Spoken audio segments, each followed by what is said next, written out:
তারপর আজ বেজে উঠেছে বিদায় ঘন্টা। বিদায়ের লগ্নে আমাদের সকলের অন্তরে বেজে উঠেছে বিষাদের বাণী। যেতে নাকি দিব ভাই, তবুও চলে যেতে হয়, যেতে দিতে হয়। হুজুর, আপনার বিচ্ছেদ বেদনা আমাদের গভীরভাবে আপ্লুত করেছে। তবুও বারবার মনে পড়ে যাচ্ছে প্রিন্সিপাল হুজুরের সোনালী হরফে লেখা বাণী, ছাত্র শিক্ষকের সম্পর্ক চিরকালীন। আপনার মধুর ব্যবহার, আচার আচরণ ও চারিত্রিক মহত্ব মহাবান। আজ বুঝতে পারছি আপনি আমাদের জন্য কত বড় রত্ন ছিলেন। কিন্তু কি বা হবে, আপনাকে শুদ্ধ দিতে পারবো চোখের জল। আমাদের জীবনকে সুন্দর করে গড়ে তুলতে আপনি নিরলস পরিশ্রম করছেন। তাই আমাদের কণ্ঠ থেকে আজ অবলীলায় উচ্চারিত হচ্ছে, কত রাজ্য কত রাজা আপনি গড়িয়াছেন নীরবে হে প্রিয়, একত্রে বরেণ্য আপনি সারণ্য এককে। নীতি আদর্শের প্রশ্নে আপনি ছিলেন পরম, কিন্তু আপনার এই প্রকৃত মূল্যায়ন আমরা করতে পারিনি। কখনো বয়সের দোষে, কখনো প্রবৃত্তির তাড়নায়। আপনার বহু অপরাধ, আমরা অনেক অপরাধ করেছি। আমাদের অবুঝ যুক্তি তর্কে আপনি কষ্ট দিয়েছি।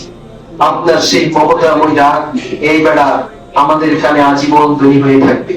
ক্লাসে দেরি করে আসলে আপনি বলতে পারি কই, অলসতার শত অনেক সময় হাজিরাটাও দেওয়া হতো। আবার কখনো ছাত্রদের কথা আওয়াজে হাজিরাও দিলে সেটা শোনা যেত না। কখনো বা ছুটি নিলেও সেই দরখাস্ত আর সংগ্রহ করা হয়ে ওঠে। তাই হাজারো খাতায় অনুপস্থিত বিরাট লিস্ট দাঁড়িয়ে গিয়েছে। এখন সুষ্ঠু হিসাব পাওয়াটাই দুষ্কর। 183 জন ছাত্রের এই ক্লাসে প্রায় সবারই কোনো না কোনো কারণে জরিমানা জমেছে। অবশ্যই জরিমানার কারণে অনেক ছাত্র নিয়মিত ক্লাস করছে। ওস্তাদরা আমাদের উপস্থিতি দেখে আপনাকে প্রশংসায় ভাসিয়েছে আর বলেছে অন্য সব শাখার থেকে আমাদের উপস্থিতি বরাবরই বেশি থাকে। তবু অনুপস্থিতির কারণে আমরা অনুতপ্ত। সত্য বলতে কিছু ছাত্র ইচ্ছাকৃত ভাবে অনুপস্থিত ছিলেন, আবার অনেকেই অনিবার্য কারণে উপস্থিত হতে পারেনি।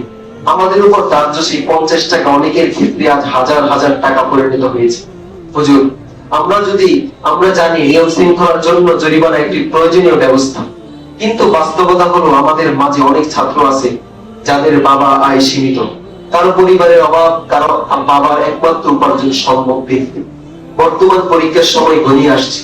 তাছাড়া এখন মাসের শুরু, খাবারের টাকা না দিলে অফিসে খাবার মিল চালু করবে না। তাই খাবারের টাকা পরিশোধ কি অন্যান্য খরচের কারণে প্রায় 5 থেকে 6 হাজার টাকা এই মাসের খরচ। তাছাড়া অনেক ছাত্র 5 থেকে 6 হাজার টাকা একাডেমিক বেতন একসাথে পরিশোধ করে। তার সেই ক্ষেত্রে খরচ প্রায় 10 হাজার টাকা হয়ে যায়। মাদ্রাসার বেতনাদি দিন দিন বেড়েই যাচ্ছে।